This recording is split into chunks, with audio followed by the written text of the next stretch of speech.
material is constructed with smallest molecule, smallest particle, that is known as molecule.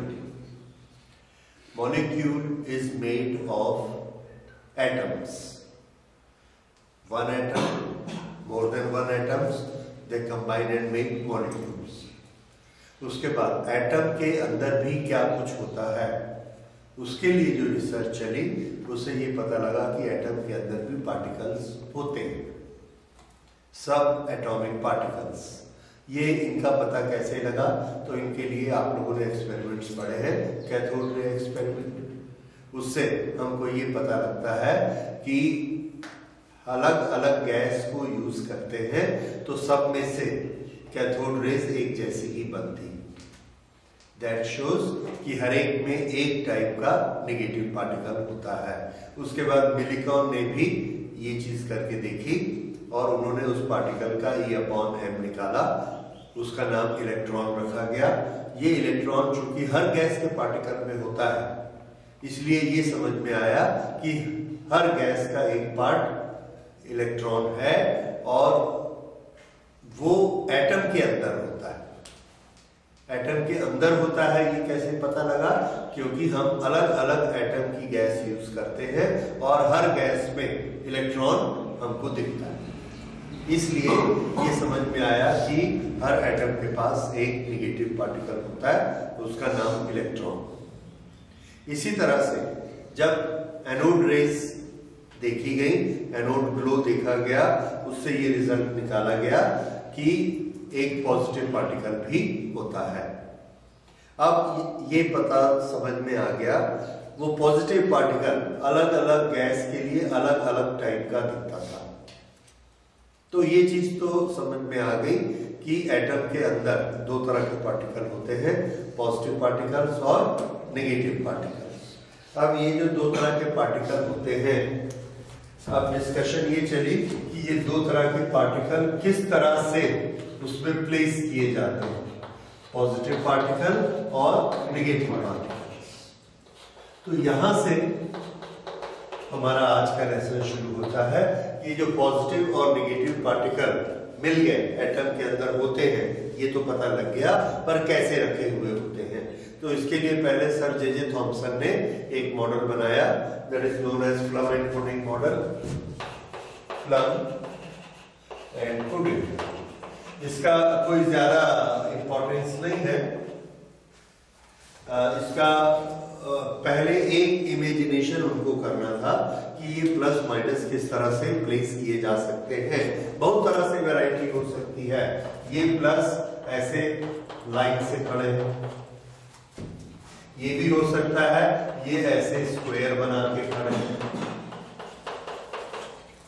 ये भी हो सकता है कि ये ऐसा सर्कमफ्रेंस बना के रखते हैं एक सर्कल की और उसके बीच में यहां पर माइनस भरे हुए हैं। इस तरह से बहुत सारे मॉडल बन सकते हैं प्लस और माइनस के। तो इसके लिए उन्होंने सबसे इजी वाला मॉडल ढूंढा और उसके साथ अपनी थ्योरी सेट करने की कोशिश की। वो इजी मॉडल क्या था कि पॉजिटिव जो है एक तरह का क्लाउड बनाते हैं, पूरे एटम में पॉजिटिव फैले रहते हैं और उसके अंदर नेगेटिव पार्टिकल जो है जगह जगह पर खड़े हुए रहते हैं।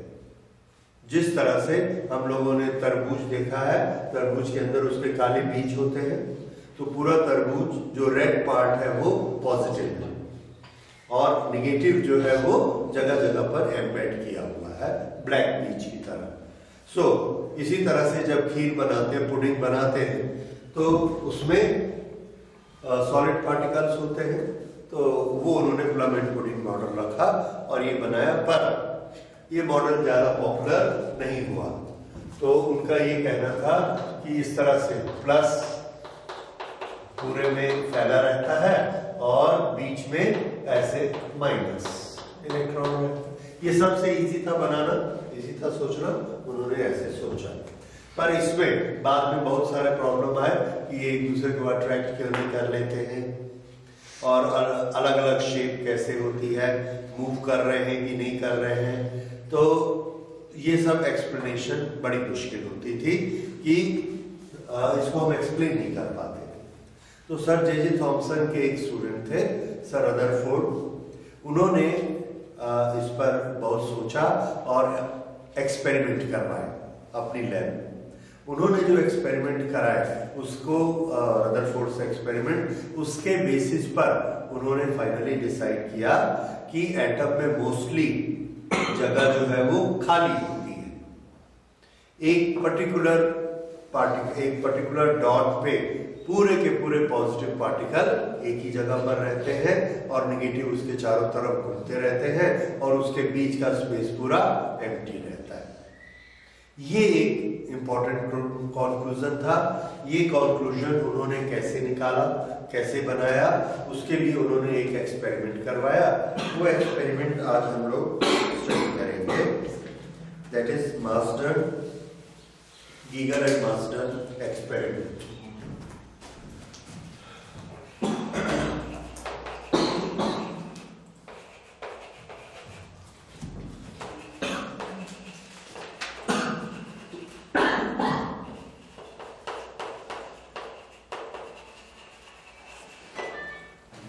Gieger and Marsden experiment.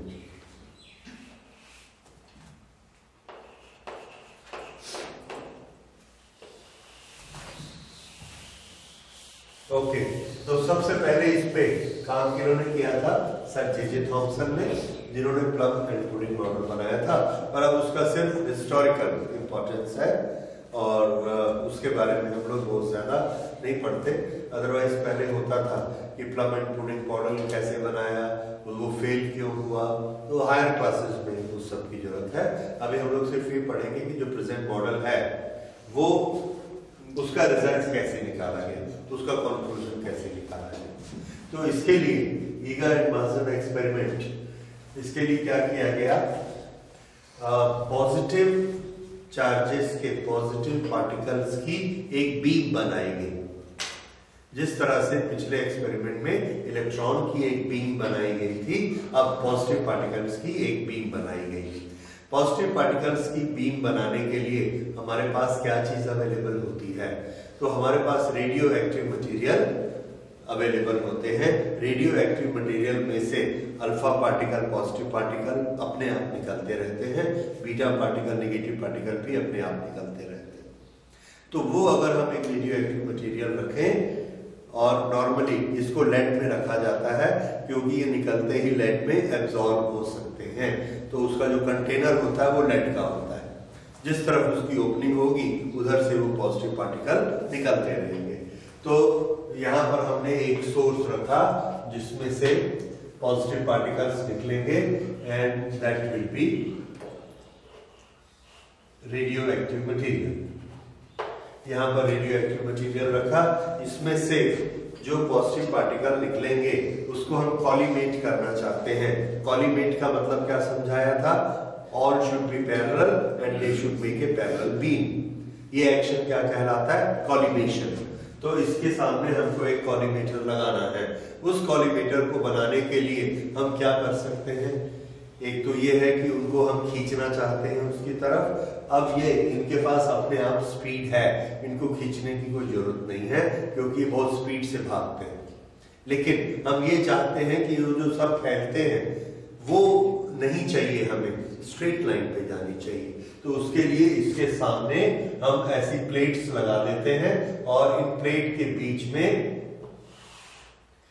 यहां पर होल बना हुआ रहता है and these are lead plates. ये है लेड प्लेट्स। यहां से अगर कोई पॉजिटिव पार्टिकल, अल्फा पार्टिकल ऐसे जाएगा या ऐसे जाएगा तो ये एब्जॉर्ब हो जाएगा। जो सीधा जाएगा वही इसमें से पार होगा। यहां जाकर भी अगर वो फैलते हैं तो ये एब्जॉर्ब कर लेगा। इस तरह से इन दोनों को लगा के डिस्टेंस एडजस्ट करके अगर हम ऐसे दो छेद दूर दूर एडजस्ट करेंगे उसमें से जो प्लस जाएगा वो स्ट्रेट हो जाएगा। इस तरह से हम इसको कॉलीमेटेड बीम बना देते हैं। So this is collimated beam of positive particles. Okay, इस बीम को आगे जाके हम यहां पर स्ट्राइक कराते हैं और किससे स्ट्राइक स्ट्राइक कराना चाहेंगे? तो आंसर है हम एक एटम से स्ट्राइक कराना चाहते हैं। अगर हम इसको एक एटम से स्ट्राइक कराना चाहेंगे तो एक एटम कैसे लाएंगे? तो इनके सामने एक प्रॉब्लम था कि अगर हम एक एटम से स्ट्राइक कराना चाहते हैं, दिस इज वन एटम, और इस एटम से स्ट्राइक करके ये रिफ्लेक्ट होगा या रिफ्लेक्ट नहीं होगा। खाली जगह होगी तो पार हो जाएगा, और अगर इसमें किसी पार्टिकल से टकराएगा, पॉजिटिव या नेगेटिव पार्टिकल से, तो टकराकर रिफ्लेक्ट होगा। लेकिन बात यह है कि अगर ये खाली जगह से यहां से पार हुआ और इसके सामने ये दूसरा एटम है, इससे टकरा गया, तो इससे टकरा के ये रिटर्न आ जाएगा। अच्छा, अगर यहां से गया और इसकी खाली जगह से, एम्प्टी स्पेस से यहां पार हुआ, इसका भी एम्प्टी स्पेस है यहाँ पे, इससे पार ऐसा हो गया, तो तीसरा एटम जो है हो सकता है इसके पॉजिटिव से टकरा जाए। तो अगर ये किसी ना किसी से टकरा के रिटर्न तो आएगा। लेकिन हम स्टडी क्या करना चाहते हैं कि ये यहां पर पार्टिकल एटम में किस लोकेशन पर है और कितनी जगह खाली है। इसके लिए क्या चीज जरूरी है?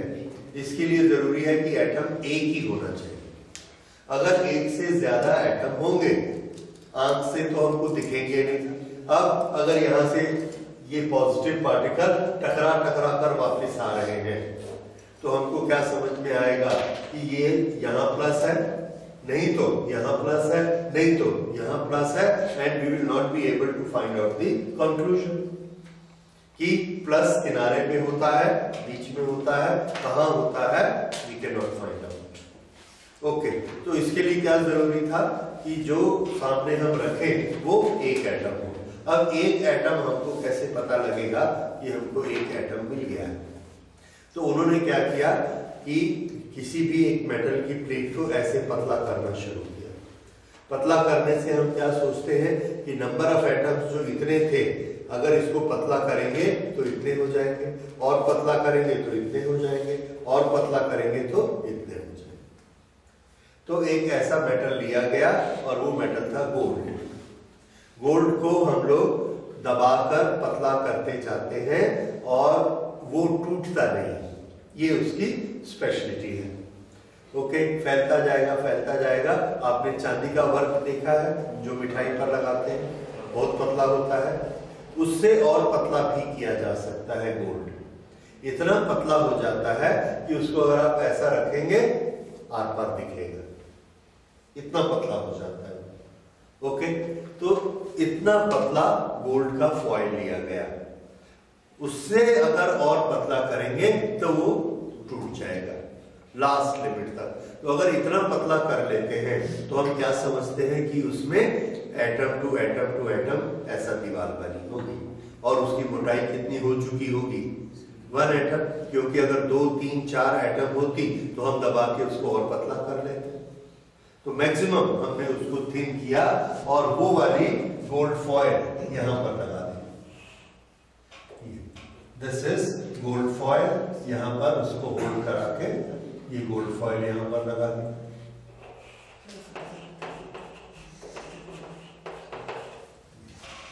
अब ये जाके बीन इस गोल्ड फॉयल से टकराती है।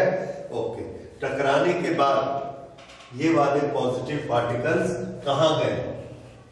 Alpha beam. अल्फा बीम गई कहां?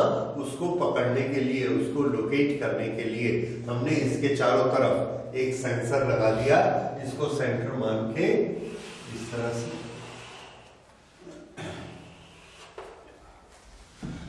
ये एक दीवार बना दी। ये दीवार में जिंक सल्फाइड लगा दिया।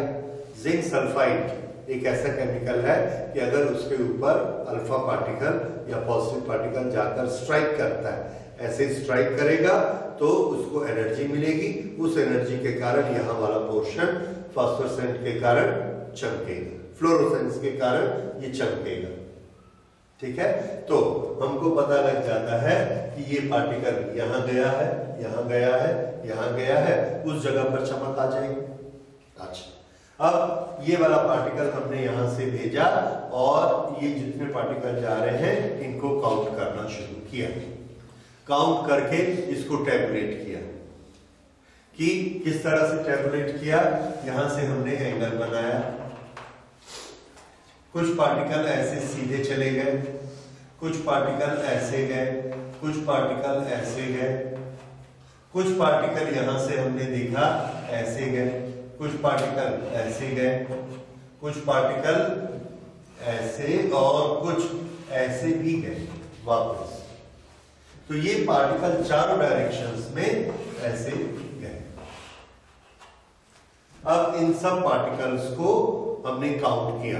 काउंट करने का एक तरीका बनाया और उससे काउंट किया कि कितने एंगल पर कितने पार्टिकल गए, कितने एंगल पर कितने पार्टिकल गए, और उसका हमने एक टेबल बनाया। और टेबल बनाकर फिर हमने उसका कंक्लूजन निकाला कि ये हमारे ऑब्जर्वेशन हो गए। इस ऑब्जर्वेशन को देख के कि यहां पर हमने एंगल रखा, एंगल 0 डिग्री से शुरू किया 90 डिग्री, ये ऐसा 180 डिग्री तक। तो 0 डिग्री पे इतने पार्टिकल थे, फिर 1 डिग्री पे इतने पार्टिकल, फिर इस पे इतने पार्टिकल, इसमें इतने पार्टिकल, ऐसा जैसे जैसे 180 आता चला गया नंबर ऑफ पार्टिकल कम होते चले गए।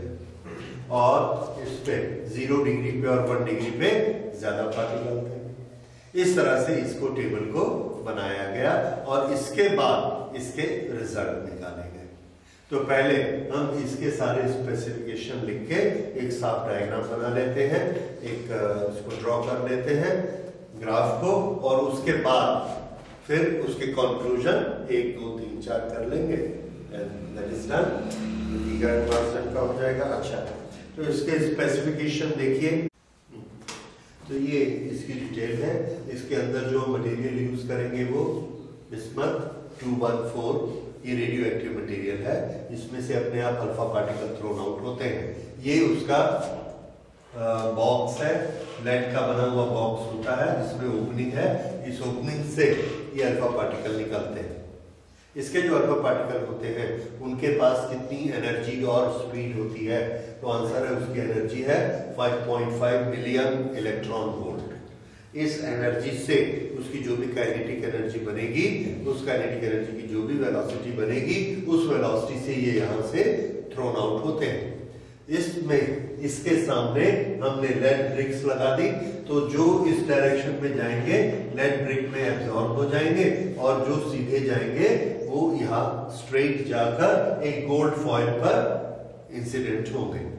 ये गोल्ड फॉइल पर जाने के बाद इसके चारों तरफ हमने एक डिटेक्टर लगा दिया है, एक वॉल लगा दी जिंक स्क्रीन की। ये जो जिंक स्क्रीन की वॉल है, ये जहां भी जाकर गिरेंगे तो इसको हम काउंट कर सकते हैं कि ये कहां पर जाकर गिर रहे हैं। और यही काम उन्होंने किया, इसको काउंट किया, बहुत देर तक काउंट किया और उसके नंबर्स निकाले कि कहां पर ये जाते हैं। और यहां से इस पर एंगल के निशान बना दिए, और यहां पर जो आएगा उसका एंगल कितना रखा 0 डिग्री, यहां पर जो आएगा 90 डिग्री, और जो इधर लौट जाएगा वो 180 डिग्री। ये है इसका meaning, 0 degree, 90 degree and 180 degree. इसकी काउंटिंग करते गए, उसको टैबुलेट करते गए, और जब बहुत डाटा इकट्ठा हो गया उसके बाद इन्होंने इसका ये टेबल बनाया। इस टेबल में क्या दिखता है कि 0 से 20 के बीच में कितने, ये है 10 to the power 7, 10 to the power 7 particles किस डिग्री पे जाते हैं 0 टू 20, यानी पूरे आर पार चले जाते हैं बिना टकराए। और टकराकर जो वापस आते हैं, टकराकर जो वापस आते हैं 10 टू द पावर 2 कितनी होती है 100, और 10 टू द पावर 7 कितना होता है 10 लाख। तो 10 लाख पार्टिकल सीधे निकल गए और 100 पार्टिकल सिर्फ टकराकर वापस आए। ये जो 100 डिग्री के ऊपर टकराकर वापस आए वो पार्टिकल कितने थे 100, और 10 लाख से ज्यादा पार्टिकल सीधे निकल गए। ये इस ग्राफ से हमको पता लगता है। तो ये जो ऐसा हुआ, इससे कंक्लूजन क्या निकला? इससे कंक्लूजन ये निकला कि एटम का जो पोर्शन है वो मोस्टली ब्लैंक है, खाली है। क्यों? अगर उसमें पार्टिकल होता तो ये जाके टकराते और टकराकर वापस आते। जैसे हमारे सामने ये बॉल है और यहां से हमने बॉल को ऐसे फेंका, बॉल पार जाएगी या टकराकर वापस आएगी? वापस आएगी। 1000 बार हमने बॉल को फेंका, कितनी बॉल वापस आएंगी? 1000 वापस आएगी। इसका मतलब ये पूरी सॉलिड बॉल है।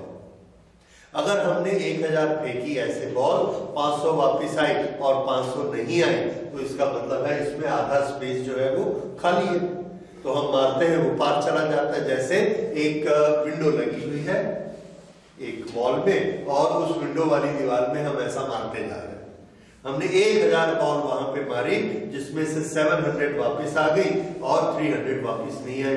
तो हमको एक आइडिया मिलता है कि 30% एरिया उसका ब्लैंक है, खाली है, जिसमें विंडो होगी जिसमें से बॉल पार चली गई। अब इसमें हमको क्या आइडिया मिलता है कि हमने तो हिट किया, कितने 10 लाख अल्फा पार्टिकल भेजे, उसमें से वापस कितने आ रहे हैं? 100। बाकी सब के सब निकल जा रहे हैं। ये हमको क्या कंक्लूजन देता है? That most of the place is empty. ठीक है, ये एक बड़ा इंपॉर्टेंट कंक्लूजन था। और थॉमसन के अनुसार अगर जगह जगह पर प्लस पार्टिकल होते तो वो हमारे भेजे हुए प्लस पार्टिकल को रिपेल करते। तो सिर्फ 100 ही वापस नहीं आते, बहुत ज्यादा वापस आते। राइट? तो ये एक बड़ा इंपॉर्टेंट कंक्लूजन निकला that most of the space is empty. तो ये हम यहां पर लिख लेंगे, ये एक कंक्लूजन निकला। दूसरा, अगर ये बहुत सारा स्पेस एम्प्टी है तो अब जो इन्होंने यहां से रिटर्न आए उसको देखा और उसके बेसिस पर ये कंक्लूजन निकाला कि अगर इतने कम पार्टिकल वापस आते हैं, that means positive charges are placed at a very small place. All the positive charges are at a very small place and not different places. तो एक ही जगह पर अगर सब पॉजिटिव होंगे तो उसको सब पॉजिटिव को एक जगह ऐसे इकट्ठा रहना पड़ेगा। तो उनके दिमाग में पहली बार आया कि जितने पॉजिटिव हैं ये ऐसा फैले हुए स्कैटर्ड अलग अलग जगह पर नहीं है। कैसे है? एक ही जगह पर है, तभी इतनी जगह यहाँ पर खाली रहती है। अब एटम का साइज जो हमने निकाला वो हमने काइनेटिक थ्योरी के बेसिस पर निकाला। क्लास 11 में हमने पढ़ा हुआ था कि एटम का साइज जो होता है that is almost 1 angstrom, 10 to the power minus 10, 10 to the power minus 10। और अगर पॉजिटिव चार्जेस सब एक जगह इकट्ठे कर दिए जाए तो ये साइज बनता है 10 to the power minus 15, जो कि इससे वापस आ रहा था ये। तो 10 to the power minus 10 से 10 to the power minus 15 कितनी पावर ज्यादा है? 10 to the power 5। 10 to the power 5 कितना होता है? 1 लाख। मतलब 1 लाख स्पेस आप ऐसे बनाइए, उसमें एक स्पेस में कौन है? प्लस, और बाकी एटम के सारा स्पेस कैसा है? खाली। ये एक बड़ा इंपॉर्टेंट कंक्लूजन था जो कि इस एक्सपेरिमेंट से बना। ठीक है, so that was one conclusion. उसके बाद फिर नेगेटिव चार्ज, ये पॉजिटिव चार्जेस का मेन कंक्लूजन इस एक्सपेरिमेंट का यही है that positive charges are not spread around, the positive charges are placed at one place, concentrated, और उसका नाम उन्होंने रखा न्यूक्लियस। तो न्यूक्लियस में पॉजिटिवली चार्ज पार्टिकल्स होते हैं, दैट वाज ए कंक्लूजन। और पूरे एटम में से न्यूक्लियस का साइज सिर्फ कितना होता है? 1/10 to the power 5। 1 लाख में से एक जगह वो रहती और बाकी जगह कैसी रहती है? खाली। जैसे इतना बड़ा हमारा रूम है, इस रूम में हमने एक टेबल कुर्सी लगाया और उस पे एक आदमी बैठ सकता है, तो बाकी जगह कैसी रहेगी? खाली रहेगी। इसी तरह से एटम का भी स्ट्रक्चर होता है। ये एक बड़ा इंपॉर्टेंट कंक्लूजन था, क्योंकि अब उसके बाद दूसरा कंक्लूजन, इसके बाद और साइंटिस्ट इस पर आगे बढ़ते गए। बोर ने काम किया, उसके बाद डे ब्रॉय ने काम किया, इन सब ने अपने कंक्लूजन बनाए, तब जाके एटम की शेप फिक्स हुई, जो अभी आप केमिस्ट्री में एटम की शेप पढ़ते हैं कि अगर ये सब पॉजिटिव चार्जेस एक जगह पर फिक्स है तो निगेटिव कहाँ है। तो आंसर ये हुआ कि अगर वो एक जगह पर है तो निगेटिव नेचुरली उसके चारों तरफ होंगे। अब ये निगेटिव एटम का साइज कैसे बनता है, तो आंसर उन्होंने दिया कि जो निगेटिव पार्टिकल्स उसके चारों तरफ फैले हैं, अगर वो इतनी दूर तक फैले हैं तो एटम इतना बड़ा है, अगर इतनी दूर तक फैले हैं तो एटम इतना बड़ा है, इतनी दूर तक फैले हैं तो इतना बड़ा है।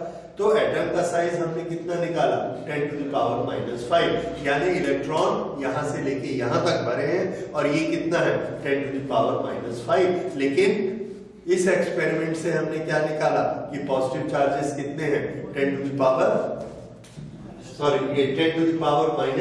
-15। एटम का साइज 10 to the power -10, पर न्यूक्लियस का साइज 10 to the power -15, इतना छोटा। तो फिर बाकी जगह में जो खाली जगह है वहां निगेटिव चार्जेस है, तभी तो एटम इतना बड़ा बना। तो अगर इतने बड़े एटम में निगेटिव चार्जेस हैं तो कैसे हैं इन द सेंस, क्या खड़े हुए हैं? अगर खड़े हुए हैं तो पॉजिटिव उसको खींच क्यों नहीं लेता अपनी तरफ कूलम्ब्स फोर्स से? अगर नहीं खड़े हैं तो कैसे हैं? तो उसका हल फिर बाद में साइंटिस्ट लोगों ने निकाला कि नहीं, वो खड़े हुए नहीं हैं, वो वैसा ही काम करते हैं जैसे अर्थ सन के चारों तरफ घूमती है। अर्थ और सन के बीच में फोर्स ऑफ अट्रैक्शन हमेशा रहता है, लेकिन अर्थ सन की तरफ जाती नहीं है। क्यों? क्योंकि उसके पास सेंट्रीफ्यूगल फोर्स है और वो सन के चारों तरफ घूमती है, तो डिस्टेंस भी मेंटेन रहता है, सन को छोड़ के भी नहीं जाती है, बिकॉज उसका mv²/r is equal to centrifugal force होता है, इसलिए वो सर्कल बनाती है। तो उसी मॉडल पर उन्होंने इलेक्ट्रॉन को भी सोच लिया कि जरूर इलेक्ट्रॉन भी उस पॉजिटिव के चारों तरफ घूमते होंगे। ऐसा करके बोर ने उस मॉडल को बनाया, और जितने बड़े में ऐसे इलेक्ट्रॉन घूमेगा वही साइज किसका माना जाएगा, एटम का साइज। तो अब एटम और न्यूक्लियस ये दो चीजें अलग अलग हो गई। एटम क्या हुआ, पॉजिटिव नेगेटिव मिलाकर, और मैक्सिमम साइज जो बनेगा जिसमें इलेक्ट्रॉन प्रोटॉन सब आ जाएंगे वो बना एटम। न्यूक्लियस क्या बना, जिसके पास सिर्फ पॉजिटिव चार्जेस हैं, वो न्यूक्लियस बना। और न्यूक्लियस की लोकेशन कहां पर है, एक ही पॉइंट पर है। ये इन्होंने इस एक्सपेरिमेंट से निकाला। अब इस एक्सपेरिमेंट को हमको फिजिक्स के हिसाब से थोड़ा सा और बारीकी से देखना है कि ऐसा रिजल्ट कैसे निकला। इसके लिए देखिए किस तरह से ये इस साइड जाते हैं, इस साइड जाते हैं, इस साइड जाते हैं, कितने एंगल पर ये मुड़ता है और क्यों मुड़ता है। इसके लिए इस फिनोमेना का हमने नाम दिया alpha particle scattering. Alpha particles scattering, ये अल्फा पार्टिकल स्कैटर हुए। तो आगे अब हम उसके बारे में पहले पढ़ते हैं। तो ये इसके कंक्लूजन आप नोट कर लेंगे। 1% से भी कम, 0.14%, एक स्कैटर मोर देन 1 डिग्री, मतलब 99.9% कहां जाते हैं, 1 डिग्री के अंदर, यानी कि नहीं मुड़ते, वो सब सामने ही चले जाते हैं। सिर्फ 0.14% ही मुड़ते, स्कैटर होते हैं। तो इसका मतलब क्या होता है कि इस विंडो से जितने जा रहे हैं सबको सामने कुछ नहीं मिलता है, एम्प्टी स्पेस मिलता है, सीधे चले जाते हैं। 99.86% सिर्फ 0.14% टकराकर मुड़ते हैं, थोड़े से कम मुड़ते हैं, थोड़े से ज्यादा मुड़ते हैं, वो हम लोग अभी पढ़ेंगे क्यों अलग अलग एंगल पर मुड़ते हैं। ओके, तो उसके बाद ये हमने निकाला दूसरी चीज। अब इन्होंने सजेस्ट किया कि इसका ये मतलब है कि एक ही लोकेशन पर सारे पॉजिटिव चार्जेस हैं। क्यों? क्योंकि बाकी सारे पार्टिकल तो सीधे निकल गए, 99%। इसका मतलब 1% से कम जगह पर ही न्यूक्लियस का साइज है। और बाकी कैलकुलेशन करके उन्होंने क्या बताया रदरफोर्ड ने कि न्यूक्लियर का साइज कितना होना चाहिए, 10⁻⁻15। इसके पहले काइनेटिक थ्योरी के बेसिस पे हम कैलकुलेट कर चुके हैं कि एटम का साइज कितना होना चाहिए, 10⁻⁻10। इन दोनों में बहुत डिफरेंस है, 10⁵ का डिफरेंस है। तो इसका ये मतलब हुआ, तो कंक्लूजन क्या निकला, most of the space in atom is empty and positive charges are located at one point. उस वन पॉइंट को क्या बोला गया, न्यूक्लियस। इस तरह से एटम के अंदर न्यूक्लियस का कंक्लूजन निकाला है।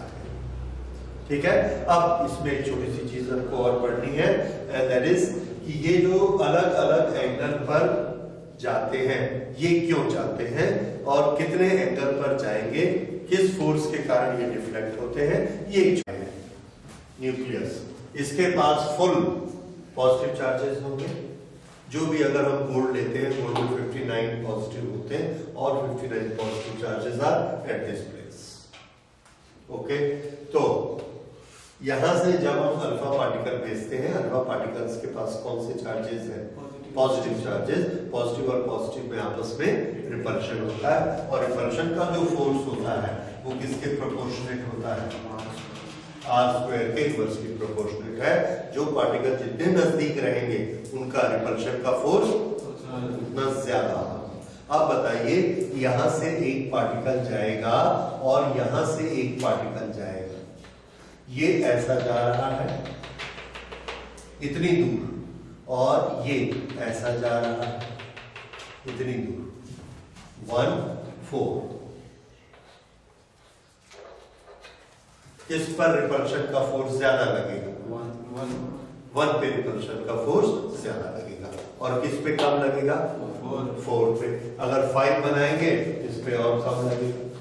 तो हम क्या देखते हैं, 5 वाला तो ये सीधा चला गया, सामने स्क्रीन से टकराया, इस पर कोई फोर्स नहीं लगा।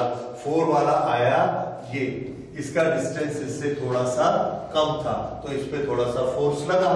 फोर्स लगने के कारण ये यहां से ऐसा चला गया। नंबर 3 आया, ये नंबर 3, इसका डिस्टेंस इससे भी कम है, कम डिस्टेंस है तो इस पर भी फोर्स ज्यादा लगेगा। ज्यादा फोर्स लगने के कारण रिपल्शन हुआ और ये ऐसा चला गया। उसके बाद नंबर 2 तो बहुत नजदीक आ गया। नंबर 2 इतना नजदीक आया कि ये फोर्स के कारण ये ऐसा चला गया। नंबर 1 वॉज वेरी क्लोज, तो ये यहां से बस इतना दूर गया और मुड़ के ऐसे चला गया, इतना ज्यादा इसको फोर्स। तो आपको ये चीज याद रखनी है, जो जितना दूर होगा उतना कम डिफ्लेक्ट होगा और जो जितना पास होगा उतना ज्यादा डिफ्लेक्ट होगा। ठीक है, तो इसको आप ऐसे बना सकते हैं और इसको याद रखिए।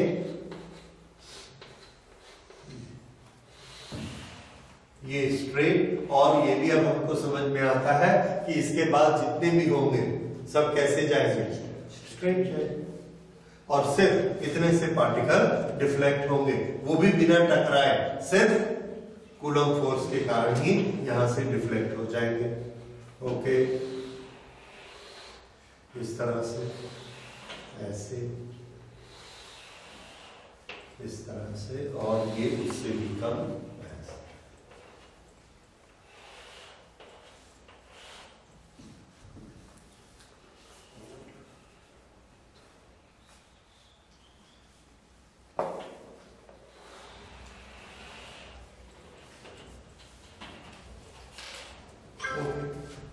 तो ये अलग अलग। अब एक ऐसा चला गया जो बिल्कुल स्ट्रेट उसकी लाइन में गया, ये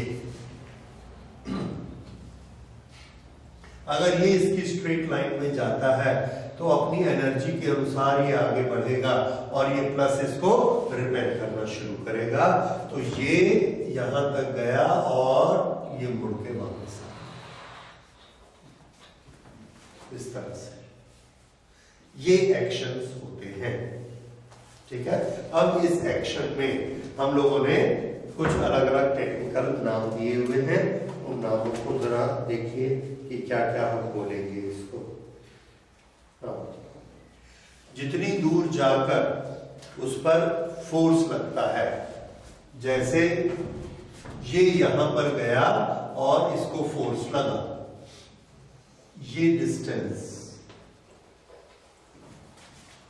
ये वाला इतनी दूर था, यहां पर इसको फोर्स लगा, ये डिस्टेंस इतनी दूर था, यहां पर इसको फोर्स लगा। ये जो सारे डिस्टेंसेस हैं इनको हम लिखेंगे इंपैक्ट पैरामीटर। इंपैक्ट पैरामीटर ए, ये डिस्टेंस है ए। तो हम देख रहे हैं जितना इंपैक्ट पैरामीटर ज्यादा होता जाएगा उतना उसका डिफ्लेक्शन कम होता जाएगा। ये होता है इंपैक्ट पैरामीटर। ओके, उसके बाद हमने इसमें देखना है एक एंगल थीटा।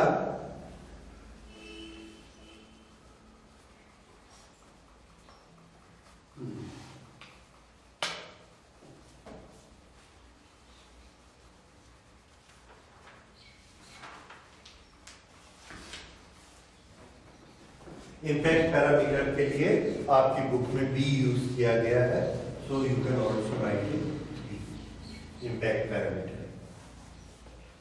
इस पर फोर्स कितना लगता है, तो फोर्स का expression, force on alpha particle, force का एक्सप्रेशन हमको मालूम है 1/4 pi epsilon not Q1 Q2 upon R², ये होता है।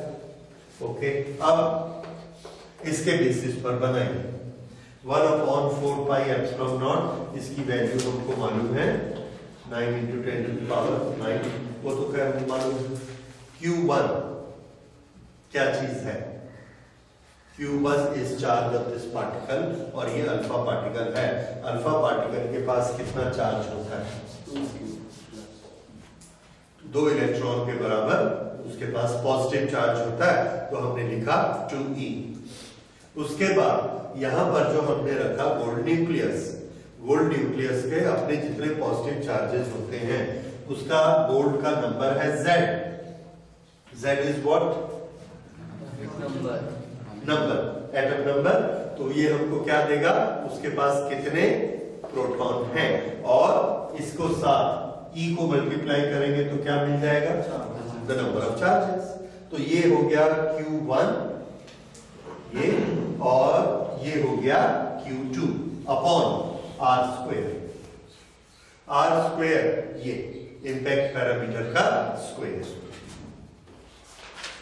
V²। ठीक है, तो ये आ गया फोर्स ऑन अल्फा पार्टिकल। इस फोर्स के कारण वो उड़ जाएगा। ठीक है, तो इसको अगर हम E और E को मल्टीप्लाई कर देंगे, 2 को इधर ले आएंगे, so this will be 1/4 pi epsilon not 2ZE² upon B²। This is the force on an alpha particle.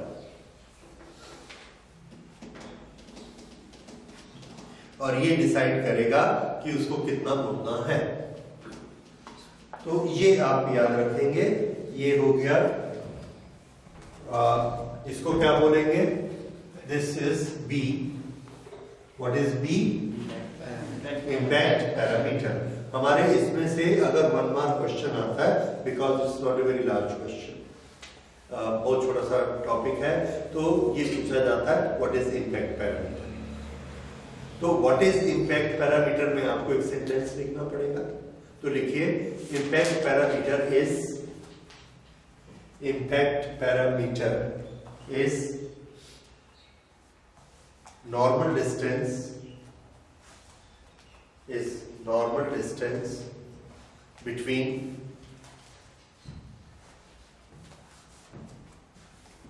path of the particle, path of alpha particle and another path going through the nucleus.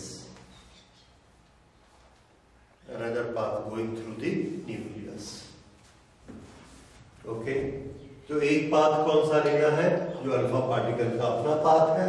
दूसरा path कौन सा लेना है? जो nucleus से जा रहा है। इन दोनों के बीच जो परपेंडिकुलर डिस्टेंस है, इसको क्या बोलेंगे? This is impact parameter. उसके बाद ये एक डिस्टेंस देखिए, ये स्पेशल डिस्टेंस है। यहां से ये यहां पहुंचेगा और फिर यहां से वापस आ जाएगा। This is distance of least approach. Note करिए, डिस्टेंस ऑफ लीस्ट अप्रोच या मिनिमम डिस्टेंस ऑफ अप्रोच। कुछ नाम दिया है इसका। ओके, अभी नोट कर लीजिए इसको। Minimum distance of approach.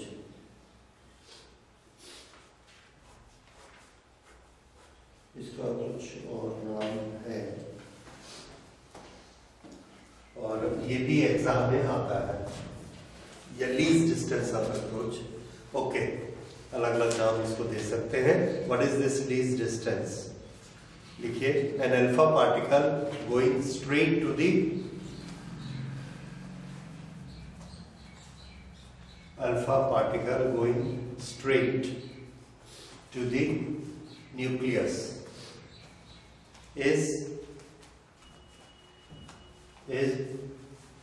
reflected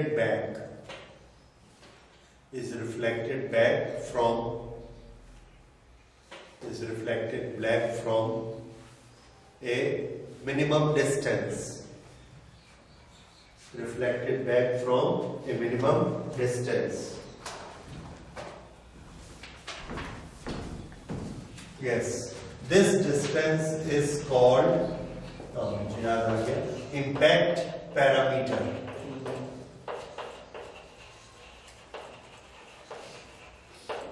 impact parameter, क्योंकि ये जाके ये इसको इम्पैक्ट करने वाला है। हमको तो दिखेगा नहीं, ये ऐसा गया अल्फा पार्टिकल और जाकर वापस आ गया। तो जितनी दूर से वापस आया, बिना टच हुए वापस आ जाता है। क्यों? आर इतना कम हो जाता है कि फोर्स बहुत ज्यादा हो जाता है। इतने ज्यादा फोर्स के कारण ये रिफ्लेक्ट हो जाएगा। तो ये जो डिस्टेंस बचता है, that is called impact parameter. तो अरे सॉरी, पहला वाला इम्पैक्ट पैरामीटर, अच्छा उसका नाम लिया था, ठीक है। इसका नाम फिर लीस्ट डिस्टेंस ही रहने दीजिए। मैं देखता हूँ इसका relation between impact parameter and theta.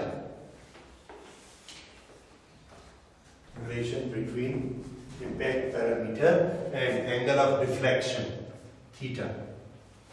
जैसे ये यहां से ऐसा स्ट्रेट आ रहा है और ये यहां ऐसा चला गया, ये इसकी पुरानी डायरेक्शन थी और ये मुड़ के ऐसा गया, तो ये वाला एंगल, ये एंगल क्या है? थीटा, और ये वाला डिस्टेंस क्या है? बी। इन दोनों का आपस में एक रिलेशन होता है। This relation is given by, this was calculated by Rutherford and this equation is B is equal to, यहां पर हम उसने फोर्स से किया and this was ZE square cot theta by 2। नोट करिए, ZE square cot theta by 2।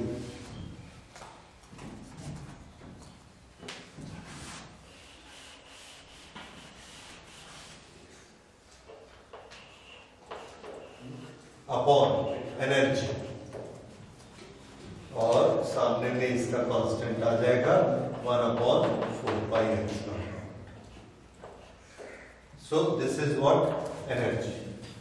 Energy निकालने के हमारे पास अलग अलग तरीके हैं। अगर हमको किसी ऑब्जेक्ट का मास और वेलोसिटी मालूम हो तो उसकी एनर्जी कितनी होती है, 12mv²। अगर हमको किसी का चार्ज और पोटेंशियल डिफरेंस मालूम हो तो उसकी एनर्जी कितनी होती है, यस, eV0 या eV। इस तरह से हम यहां से पोटेंशियल डिफरेंस से या मास और वेलोसिटी से, तो नॉर्मली जो अल्फा पार्टिकल जाते हैं उनकी मास और वेलोसिटी ये दो नोन क्वांटिटीज रहती हैं। इलेक्ट्रॉन्स में हम किससे निकालते हैं, E और V के फॉर्मूला से, और ये अल्फा पार्टिकल में इससे निकाल लेते हैं। ये अगर हम 12mv² इधर रखेंगे, 2 स्टेप कैलकुलेशन करेंगे, थीटा एंगल को इन्वॉल्व करेंगे, then we will do this calculation. वो हमको करने की जरूरत नहीं है, there is a mathematical step. We will simply say there is a relation between impact parameter and deflection. जो डिफ्लेक्शन होगा थीटा, उसको cot θ/2, ये उसका रिलेशन है दोनों का आपस में। तो ये एक इक्वेशन आपको याद रखना है।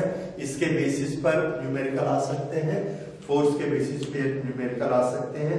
तो ये 1-2 न्यूमेरिकल हम लोग बनाकर देखेंगे। ओके, तो हाँ, उसके बाद एक छोटी सी चीज, size of nucleus. Size of nucleus कहां से हमको मिलेगा? ये वाला जो डिस्टेंस हमने a लिखा, इसको कर देते हैं r0। r0 वो डिस्टेंस है जहां से पार्टिकल वापस आता है। तो एक चीज तो पक्की है कि पार्टिकल जो है न्यूक्लियस r0 से छोटा है, ठीक है। यानी ये न्यूक्लियस इतना बड़ा नहीं हो सकता। क्यों? क्योंकि ये पार्टिकल r0 डिस्टेंस तक गया था और ये न्यूक्लियस के अंदर तो नहीं घुसेगा, कुछ ना कुछ इससे बाहर से ही वापस आएगा। तो r0 डिस्टेंस अगर हम कैलकुलेट कर लें, r0